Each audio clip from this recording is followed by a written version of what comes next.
ಚಿತ್ರದುರ್ಗದ ರೇಣುಕಾಸ್ವಾಮಿ ಕೊಲೆ ಪ್ರಕರಣದ ನಂತರ ನಟ ದರ್ಶನ್ ಆ್ಯಂಡ್ ಗ್ಯಾಂಗ್ನ ಮತ್ತೊಂದು ಕರಾಳ ಮುಖ ಬಯಲಾಗಿದೆ. ನೋಡಿ, ಈ ಹಿಂದೆ ಪರಿಹಾರ ಕೇಳಲು ಒಬ್ಬ ಬರ್ತಾನೆ. ಇದು 10 ವರ್ಷದ ಹಿಂದಿನ ಘಟನೆ. ನಾಯಿ ಚೂ ಬಿಡುವಂಥ ಒಂದು ವಿಕೃತಿ ಇದೆಯಂತೆ ಡಿ ಗ್ಯಾಂಗ್ಗೆ. ನಾಯಿ ಚೂ ಬಿಡೋದು, ಯಾರಾದರೂ ಪರಿಹಾರ ಕೇಳೋಕ್ಕೆ ಬಂದರೆ ಆಮೇಲೆ ನಾಯಿ ಚೂ ಬಿಡೋದು. ಇದು ನಾವು ಹೇಳಿದ್ದಲ್ಲ ಸ್ವಾಮಿ, 10 ವರ್ಷದ ಹಿಂದಿನ ಘಟನೆ.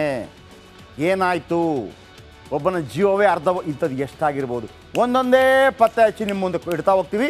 ಮೊದಲು ಈ ಸ್ಟೋರಿ ನೋಡಿ.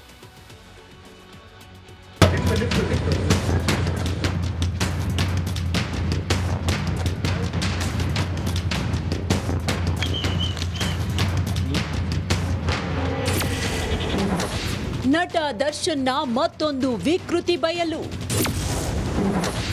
ಪರಿಹಾರ ಕೇಳಿದ್ದಕ್ಕೆ ನಾಯಿ ಚೂ ಬಿಟ್ಟ ಡಿ ಗ್ಯಾಂಗ್. ಚಿತ್ರದುರ್ಗದ ರೇಣುಕಾಸ್ವಾಮಿ ಕೊಲೆ ಆರೋಪದಲ್ಲಿ ಜೈಲು ಪಾಲಾಗಿರುವ ದರ್ಶನ್ ತೂಗುದೀಪ ಅವರ ಹಳೆಯ ಪ್ರಕರಣವೊಂದು ಹೊರಬಂದಿದೆ. ನ್ಯಾಯ ಕೇಳೋದಕ್ಕೆ ಹೋದ ಜನರ ಮೇಲೆ ನಾಯಿಯನ್ನ ಚೂ ಬಿಟ್ಟಿದ್ರಂತೆ ನಟ ದರ್ಶನ್.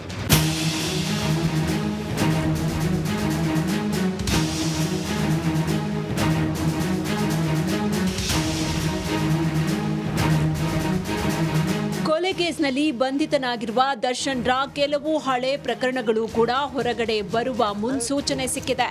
10 ವರ್ಷದ ಹಿಂದೆ ಟಿ ನರಸೀಪುರ ಬಳಿ ಇದ್ದ ದರ್ಶನ್ ರ ತೋಟದಲ್ಲಿ ಕೆಲಸ ಮಾಡ್ತಿದ್ದ ವ್ಯಕ್ತಿಗೆ ದರ್ಶನ್ ರ ಎತ್ತು ಕಣ್ಣಿಗೆ ತಿವಿದಿತ್ತು. ಎತ್ತಿನ ಕೊಂಬು ಕಣ್ಣಿನಿಂದ ಹಾದು ತಲೆ ಹಿಂಭಾಗದಿಂದ ಹೊರಗಡೆ ಬಂದಿತ್ತು. ಆ ವ್ಯಕ್ತಿ ಸ್ವಾಧೀನವನ್ನೇ ಕಳ್ಕೊಂಡು ಜೀವಂತ ಶವವಾಗಿ ಇಂದಿಗೂ ಹಾಸಿಗೆಯಲ್ಲಿದ್ದಾರೆ.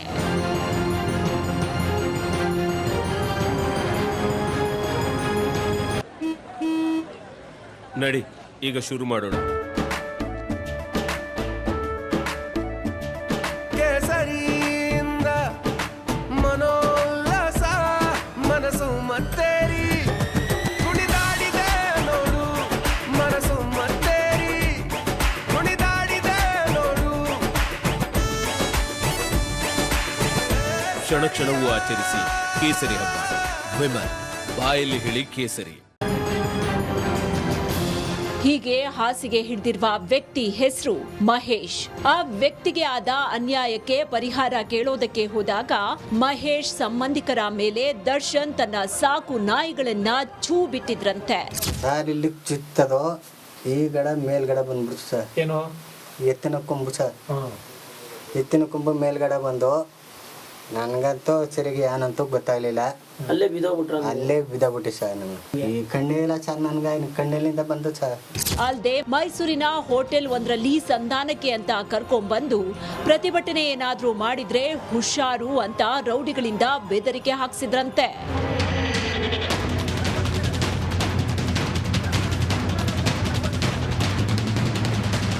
ಮನೆಗೆ ಆಧಾರ ಸ್ತಂಭವಾಗಿದ್ದ ಮಹೇಶ್ ಹಾಸಿಗೆ ಹಿಡಿದಿದ್ರಿಂದ ಆತನ ಕುಟುಂಬ ನಿತ್ಯ ನರಕಯಾತನೆ ಅನುಭವಿಸ್ತಾ ಇದೆ. ಈಗ ಆತನ ತಾಯಿ ಮತ್ತು ಹೆಂಡತಿ ಕೂಲಿ ನಾಲಿ ಮಾಡಿ ಮಹೇಶ್ನನ್ನ ಆರೈಕೆ ಮಾಡ್ತಿದ್ದಾರೆ. ಚಿತ್ರದುರ್ಗದ ರೇಣುಕಾಸ್ವಾಮಿ ಕೊಲೆ ಪ್ರಕರಣದ ಬಳಿಕ ದರ್ಶನ್ ಅವರ ಒಂದೊಂದೇ ಮುಖ ಅನಾವರಣ ಆಗ್ತಾ ಇದೆ. 10 ವರ್ಷಗಳ ಹಿಂದೆ ನಡೆದ ಕರಾಳ ಕತೆ ಈಗ ಬಯಲಾಗಿದೆ. ಇನ್ನು ಯಾವ್ಯಾವ ಕರ್ಮಕಾಂಡಗಳು ಬಯಲಾಗುತ್ತೋ ಕಾದ್ ನೋಡ್ಬೇಕಾಗಿದೆ. Bureau report, Republic Kannada.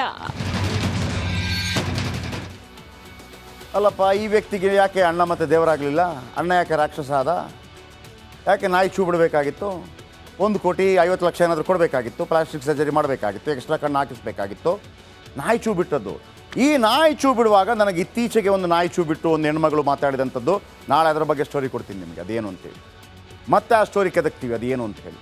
ನಾಯಿ ಚೂ ಬಿಡುವಂಥ ಪರಿಸ್ಥಿತಿ. ಅದು ಮನೆಯಲ್ಲಿ ಕೆಲಸ ಮಾಡ್ತಾ ಇದ್ದ ಇವರ ಎತ್ತಿನಿಂದಾಗಿ ಆತ ಕಣ್ಣು ಕಳ್ಕೊತಾನೆ, ತಲೆ ಕಳ್ಕೊತಾನೆ. ಅವನಿಗೊಂದು 10-20 ಲಕ್ಷ ಕೊಟ್ಟಿದ್ರೆ ಆರಾಮಾಗಿರ್ತಿದ್ದ. ಅವನ ಮನೆ ನೋಡಿದಾಗ ಗೊತ್ತಾಗ್ತಿಲ್ವಾ ಹೆಂಗಿದೆ ಅಂತೇಳಿ? ನೋಡ, ಅಭಿಮಾನಿಗಳು ಕೊಡಿ ನೋಡೋ, ಒಂದು 25 ಲಕ್ಷ ಅವನಿಗೆ ಒಪ್ಕೋತೀನಿ. ನಾಳೆ ಹೋಗ್ತೀರಾ? ಯಾರು ಹೋಗ್ತೀರಿ? ಕ್ಯಾಮರಾ ಕಳಿಸ್ತೀನಿ. ಯಾರು ಹೋಗ್ತೀರಾ ಅಭಿಮಾನಿಗಳು ಅಣ್ಣನ ಪರವಾಗಿ ದುಡ್ಡು ಕೊಡೋದಕ್ಕೆ ಆ ಫ್ಯಾಮಿಲಿಗೆ? ಮತ್ತೊಂದು ಕಡೆ ಪವಿತ್ರ ಗೌಡ ಆವೇಶದಲ್ಲಿ ಮೂಗು ಕುಯ್ದುಕೊಂಡ್ರೆ ಮತ್ತೆ ಬರಲ್ಲ ಅನ್ನುವಂಥ ಒಂದು ಗಾದೆ ಇದೆ. ಥೇಟ್ ಅದೇ ಸ್ಥಿತಿ ದರ್ಶನ್ ಮತ್ತು ಪವಿತ್ರ ಗೌಡಗೆ ಅನ್ವಯವಾಗಿದೆ. ಅವಾಂತರ ಬೆಳಕಿಗೆ ಬಂದ ನಂತರ ಇದೀಗ ಪವಿತ್ರ ಗೌಡ ಅವರಿಗೆ ಜ್ಞಾನೋದಯವಾಗಿದೆ. ಜೈಲಲ್ಲಿ ನಟಿ ಪವಿತ್ರ ಗೌಡ ಪಶ್ಚಾತ್ತಾಪ ಪಡ್ತಾ ಇದ್ದಾರಂತೆ. ಇಷ್ಟೆಲ್ಲ ಆಗಿದ್ದು ತನ್ನಿಂದ ಅಂತ ಕಣ್ಣೀರಿಡ್ತಾ ಇದ್ದಾರಂತೆ. ರೇಣುಕಾಸ್ವಾಮಿ ಸುದ್ದಿ ದರ್ಶನ್ಗೆ ಗೊತ್ತಾಗಬಾರ್ದಿತ್ತು, ಮೆಸೇಜ್ ವಿಚಾರ ಬೇರೆಯವರ ಕಿವಿಗೆ ಬೀಳಬಾರ್ದಿತ್ತು, ನಾನೇ ಪೊಲೀಸರಿಗೆ ದೂರು ನೀಡಿ ಸರಿಪಡಿಸಿಕೊಳ್ಳಬೇಕಿತ್ತು. ದರ್ಶನ್ ವಿಷಯ ಗೊತ್ತಾಗಿ ಇಷ್ಟೆಲ್ಲ ಅನಾಹುತ ಆಯಿತು ಅಂತೇಳಿ ಹೇಳಿದ್ದಾರೆ. ದೂರು ಕೊಟ್ಟಿದ್ದರೂ ನಾವೀಗ ಆರಾಮವಾಗಿರ್ಬೋದಾಗಿತ್ತು. ಪೊಲೀಸರಿಗೆ ಪೊಲೀಸ್ ಕಸ್ಟಡಿಯಲ್ಲಿ ಕಣ್ಣೀರಿಡ್ತಾ ಇದ್ದಾರಂತೆ ಪವಿತ್ರ ಗೌಡ ಅಲ್ವಾ? ಯಾವ ಹೆಣ್ಣು ಮಕ್ಕಳಿಗೆ ಕೆಟ್ಟ ಮೆಸೇಜ್ ಬರೋದಿಲ್ಲ ರೀ, ಎಲ್ಲರಿಗೆ ಬರುತ್ತೆ, ಫೇಸ್ಬುಕ್ಕಲ್ಲಿ ಬರುತ್ತೆ. ಹೆಣ್ಮಕ್ಳಿಗೆ ಅದನ್ನು ಹ್ಯಾಂಡ್ಲ್ ಮಾಡೋಕ್ಕೆ ಗೊತ್ತಿರುತ್ತೆ, ಕೇರ್ ಮಾಡಲ್ಲ ಅವರು, ಬ್ಲಾಕ್ ಮಾಡಿ ಬಿಸಾಕ್ತಾರೆ. ತುಂಬ ತೀರಾ ಕಿರಿಕಿರಿ ಆದರೆ ಬೇಕಿದ್ರೆ ವಾಲಲ್ಲಿ ಹಾಕೋತಾರೆ, ಇವನಿಂದ ಒಬ್ಬೊಂದು ಮೆಸೇಜ್ ಬರ್ತಾ ಇದೆ ಅಂತ ಹೇಳಿದ್ರು, ಅವನು ನಾಳೆಯಿಂದ ಕರೆಕ್ಟ್. ತೀರಾ ಆದರೆ ಪೊಲೀಸ್ ಸ್ಟೇಷನ್ ಕೊಡ್ತಾರೆ.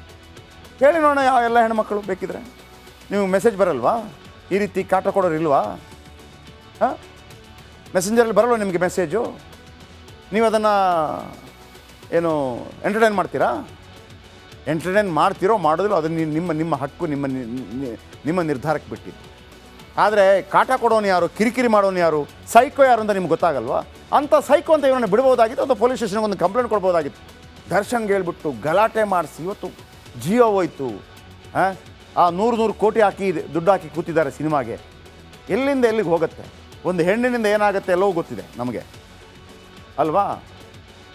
ರಾಮಾಯಣ ಮಹಾಭಾರತ ಆಗಿದ್ದೇ ಹೆಣ್ಣಿನಿಂದ ಅಂತ.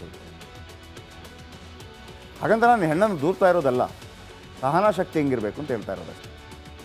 ನಮಸ್ಕಾರ, ನಾನು ಜಯಪ್ರಕಾಶ್ ಶೆಟ್ಟಿ ಮಾತಾಡ್ತಾ ಇದ್ದೀನಿ.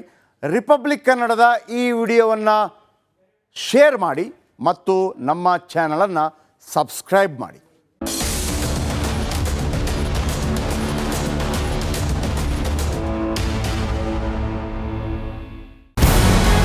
ನಮಸ್ಕಾರ, ಕರ್ನಾಟಕ ಪ್ರೈಮ್ ಟೈಮ್ಗೆ ಸ್ವಾಗತ.